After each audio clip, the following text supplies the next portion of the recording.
জয় হিন্দ বন্ধুরা। আজ থেকে ঠিক এক বছর আগে মানে 8ই আগস্ট 2024 সালে ভারতের ভিখারি পড়শি দেশ মানে বাংলাদেশের বড় বিক্ষোভ শুরু হয়, যেটাতে প্রচুর লোক মারা যায়, প্রচুর দোকান লুটপাটও পড়ে যায়, এমনকি কোটি কোটি টাকার লোকসান ওঠাতে হয়।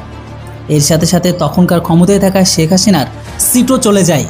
তো সেই মুহূর্তে সেখানকার হিংসাকে দেখে আর ভারতের সুরক্ষার কারণে ভারত সরকার একটি বড় রকমের সিদ্ধান্ত নিয়েছিল, যেটা এটাই ছিল যে যতক্ষণ পর্যন্ত সেই হিংসা বা আন্দোলন থামছে না আর দুই দেশের মধ্যে কথাবার্তা যতক্ষণ না নর্মালভাবে না হচ্ছে, ততক্ষণ পর্যন্ত বাংলাদেশের কোনো ভিসায় দেওয়া হবে না বা সেটা সম্পূর্ণ বন্ধ থাকবে।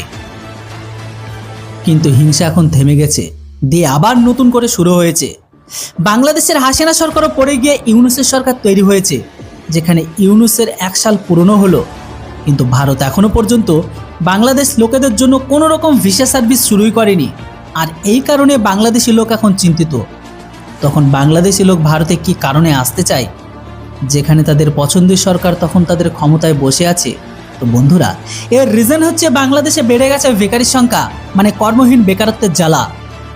এখানে বাংলাদেশের অর্থনীতি টিকে ছিল বাংলাদেশের গার্মেন্টসের ওপর, রেমিটেন্সের ওপর। বাংলাদেশের গার্মেন্টস ছাড়াও বাংলাদেশের আর কোনো বড় রোজগার বা উৎসস্থল নেই যে সেখান থেকে সেখানকার লোকজন কাজ করে তারা তাদের দুবেলা দুমুঠো ভাতের প্রয়োজন মেটাবে। আর এই কারণে বাংলাদেশিরা আগে প্রচুর পরিমাণে ভারতে আসতো, যেটা এখনও আসে, কেননা ভারতের রোজগারের কোনো কমতি নেই।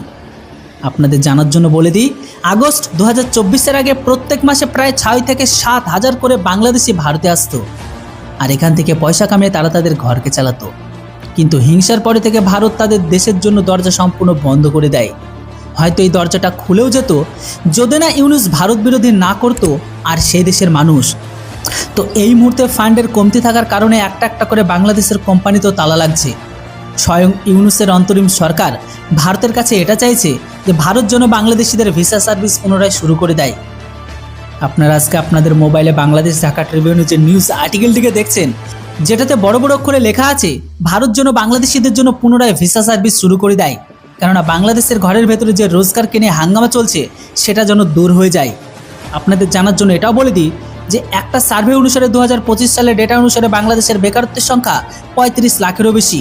হয়তো ডেটা আরও বড়, কেননা এই সংখ্যাটা তাদেরই যাদের কাছে নিজেদের আইডিয়া আছে। ভাবুন তো, আইডিয়াহীন কত মানুষ আছে বাংলাদেশে। তাহলে ভাবুন সব মিলালে সংখ্যাটা কততে গিয়ে পৌঁছায়।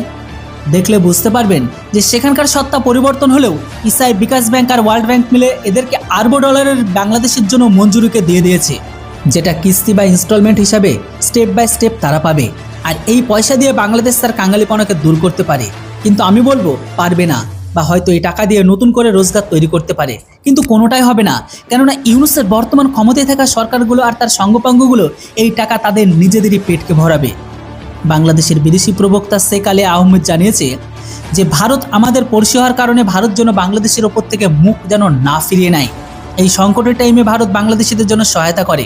তো এর ওপর ভারতের বিদেশ মন্ত্রণালয় পরিষ্কারভাবে কোনো কিছু তো বলেনি, না ভারত ভিসা সার্ভিস শুরু করবে এমনও কোনো ইঙ্গিত দিয়েছে। কিন্তু হ্যাঁ, এটার উপর জয়শঙ্কর স্যারজি একটি স্টেটমেন্টের আগে দিয়েছিল যে ভারত আর বাংলাদেশের সম্পর্ক কথাবার্তার টেবিলে আছে। ইউনূসের সরকার ভারত বিরোধিতায় এক ধাপ আগে থাকে। ভারতের পূর্বোত্তর রাজ্যগুলোকে ভারত থেকে আলাদা করার জন্য হুমকি বা স্টেটমেন্ট দিয়েছিল। এটার জন্য ইউনূস চীনের কাছে সহায়তাও নিয়েছে। এটা তো আপনারা সবাই জানেন।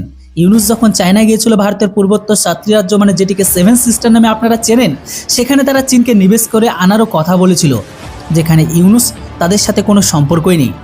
আপনারাই বলুন, ভারত বিরোধী উগ্রবাদী সন্ত্রাস তৈরিকারী দেশের সাথে কি আমাদের কোনো রকম সম্পর্ক রাখা উচিত? এবার আপনারাই বলুন, আমাদের কি ভিসা চালু রাখা উচিত কি উচিত নয়? ভিডিও যদি ভালো লেগে থাকে তাহলে ভিডিওটিকে একটি ছোট্ট লাইক করবেন, আর চ্যানেলটিতে প্রথমবারের জন্য হলে সাবস্ক্রাইব, কারণ আপনার ছোট্ট লাইক, কমেন্ট, শেয়ার আমাকে ইন্সপায়ার করে এরকম টাইপের ভিডিও আপনাদের সামনে নিয়ে আসার জন্য। তো বন্ধুরা, ভালো থাকবেন, সুস্থ থাকবেন, দেখা হচ্ছে খুব তাড়াতাড়ি নতুন একটি ভিডিওটিতে। Thanks for watching. জয় হিন্দ, বন্দে মাতরম।